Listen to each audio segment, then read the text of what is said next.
আবারও স্বাগত ২১শে বিজনেসে। সঙ্গে আছে আমি সাদাত হাবিব সেতু। বেক্সিমকো গ্রুপের বন্ধ কারখানা চালুকরণে জাপানি প্রতিষ্ঠান রিভাইভালের সঙ্গে চুক্তি প্রক্রিয়া বাতিল করেছে সরকার। ব্যাংকের ঋণ পরিশোধের বিষয়টি মাথায় রেখে এখন উন্মুক্ত দরপত্রের মাধ্যমে এসব কারখানার ইজারা দেওয়ার সিদ্ধান্ত নেওয়া হয়েছে। এক্ষেত্রে সার্বিক দায়িত্ব দেওয়া হয়েছে বাংলাদেশ বিনিয়োগ উন্নয়ন কর্তৃপক্ষ বিডাকে। Desk report. চলতি মাসেই খুলে দেওয়ার কথা ছিল বেক্সিমকো গ্রুপের বন্ধ পোশাক কারখানা। এজন্য জাপানি প্রতিষ্ঠান রিভাইভাল, ঋণদাতা ব্যাংক ও সরকারের মধ্যে একটি ত্রিপাক্ষীয় চুক্তি প্রায় চূড়ান্ত হয়েছিল। তবে শেষ মুহূর্তে এই প্রক্রিয়া থেকে সরে এসেছে সরকার। জানা যায়, ঋণ খেলাপিতে জর্জরিত বেক্সিমকো গ্রুপের কারখানাগুলো উন্মুক্ত দরপত্রের মাধ্যমে ইজারা দেওয়ার সিদ্ধান্ত নেওয়া হয়েছে। ব্যাংকগুলোর ৩৫,০০০ কোটি টাকারও বেশি ঋণ পরিশোধের তাগিদ থাকায় রিভাইভালের সাথে চুক্তি হচ্ছে না। অন্তর্বর্তী সরকারের শীর্ষ পর্যায়ের নির্দেশনায় এই সিদ্ধান্ত নেওয়া হয় এবং ইজারা প্রক্রিয়ায় উন্মুক্ত দরপত্রের মাধ্যমে পরিচালনা ও তদারকির দায়িত্ব দেওয়া হয়েছে বাংলাদেশ বিনিয়োগ উন্নয়ন কর্তৃপক্ষ বা বিডাকে। জানা যায়, একক প্রতিষ্ঠানের কাছ থেকে আসা এই ইজারা প্রস্তাব সরকারি ক্রয় সংক্রান্ত নীতিমালার সঙ্গে সামঞ্জস্যপূর্ণ নয়। এ কারণে সরকার শেষ পর্যায়ে এসে ওই চুক্তি নিয়ে আর এগোয়নি।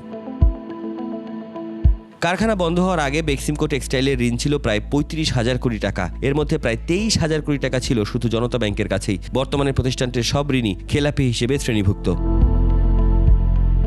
এর আগে প্রস্তুত করা খসড়া অনুযায়ী রিভাইভাল $2 কোটি কার্যকরী মূলধন বিনিয়োগের প্রস্তাব দিয়েছিল এবং বেক্সিমকোর বিদ্যমান কোনো ঋণের দায় নিত না। ফলে ঋণদাতা প্রতিষ্ঠানগুলোর ৩৫,০০০ কোটি টাকা আদায় আরও অনিশ্চিত হয়ে পড়ত।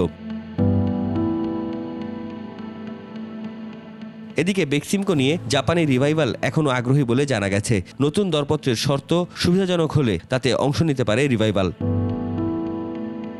সাদাত হাবিব সেতু, ২১ টেলিভিশন, ঢাকা। প্রচুর ডলার কিনছে বাংলাদেশ ব্যাংক। বাণিজ্যিক ব্যাংকগুলোর কাছ থেকে নিলামে কেনা হচ্ছে বিপুল ডলার।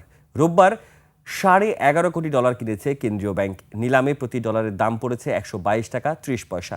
এ নিয়ে চলতি অর্থ বছরে এখন পর্যন্ত বাংলাদেশ ব্যাংকের ডলার ক্রয়ের পরিমাণ ৩ বিলিয়ন বা $৩০০ কোটি ছাড়িয়েছে। জানা যায়, প্রবাসী আয় বা রেমিটেন্স প্রবাহ চাঙা থাকায় বাজারে ডলারের সরবরাহ বেড়েছে। টাকার বিপরীতে ডলারের দাম যাতে পড়ে না যায় সে কারণে রপ্তানিকারক ও রেমিটেন্স যোদ্ধাদের স্বস্তি দিয়ে ডলার কেনা হচ্ছে। এর ফলে একদিকে বিনিময় হার যেমন ঠিক থাকছে, অন্যদিকে শক্তিশালী হচ্ছে বৈদেশিক মুদ্রা রিজার্ভ।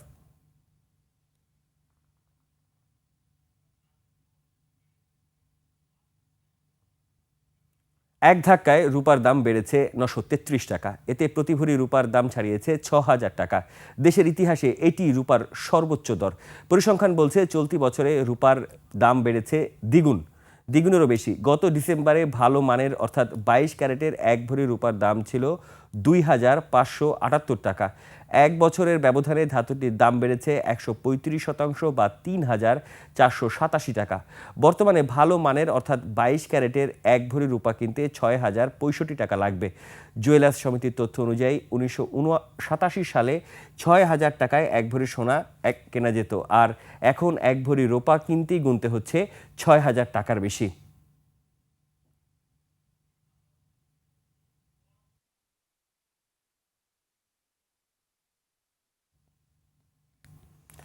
সোনার দামে প্রতিদিনই নতুন রেকর্ড হচ্ছে। হু করে বাড়ছে দাম।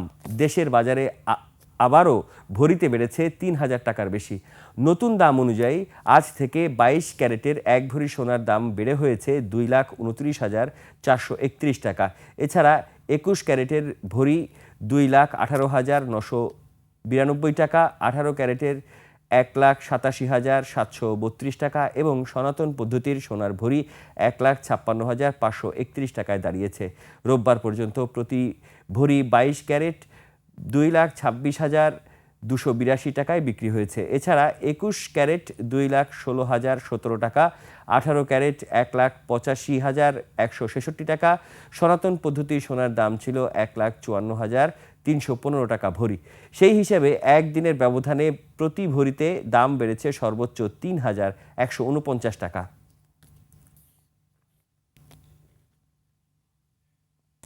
এবার মুদ্রা বাজারের খবর। আবারও ২ অঙ্কের ঘরে কলমানি রেট। 29 ডিসেম্বর একদিন মেয়াদি বা ওভারনাইট কল মানি রেট ছিল গড়ে 10.03%। অপরিবর্তিত আছে রেপো রেট এখন 10%। অন্যদিকে স্ট্যাচুরিটি ও লিকুইডিটি রেশিও এসএলআর 11.5% এবং স্ট্যান্ডিং ডিপোজিট ফ্যাসিলিটি বা এসডিএফ 8% অপরিবর্তিত রয়েছে।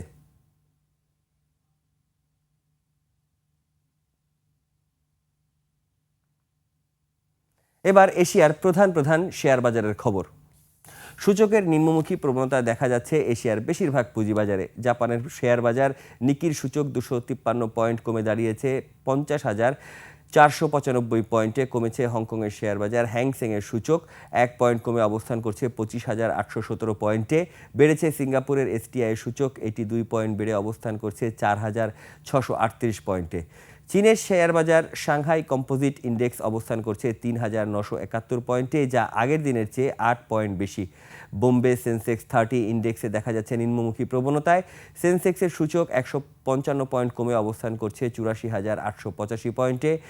কমেছে থাইল্যান্ডের থাই স্টক এক্সচেঞ্জের সূচক, এটি 3 পয়েন্ট কমে অবস্থান করছে 1,255 পয়েন্টে।